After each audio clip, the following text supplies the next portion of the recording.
This is my 9x11.5 new to me Snowtrekker. I just bought it off of a lady off of a Facebook group that we run just last month, and I've already got 7 nights in it already, and it hasn't even been a month yet. So let's look inside of my tent.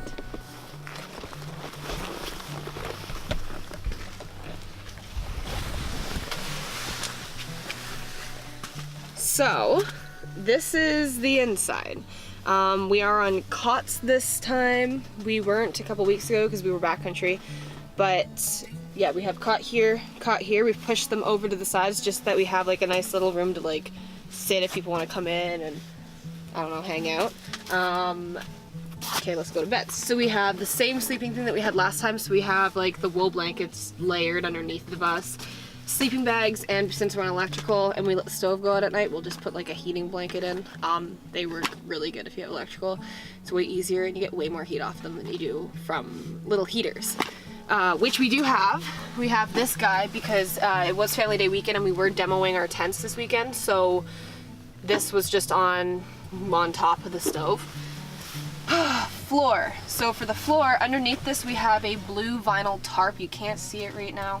Underneath this.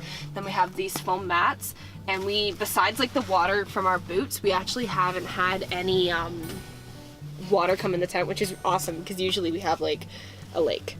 So then we have this line. So this line we've strung from either end of the tent, and we've just been hanging our socks on it, towels, literally everything, because heat rises, so best spot to dry stuff is up here. Then we have our light. So the light's just been bungeed. No, I didn't drop anything.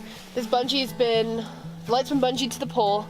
Then we've run the wire all the way down the other pole, and the extension cord and our little main hub center thing is right here. It's really messy, don't mind the mess.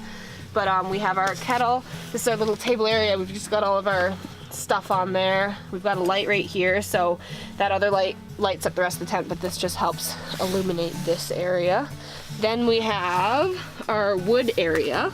So we've been putting wood over here and just been stacking it, and a little, like, some of the wood's been wet, so being next to the fire, it's not too close that it could catch on fire, but it just helps dry it out. So like all this wood was a little damp the other day, and now it's like bone dry, which is sweet. We have this stove. This is it's the same type of stove that I have in my bigger wall tent, but it's like the smaller version, so it's way smaller. You can see the stove jack is way smaller, but as you can see, we're like kicking out major heat right now. It's probably too hot, but we're almost like fully dampered, so check that out, right? And then we have the stove board, so we put everything underneath the foam mats, the tarp.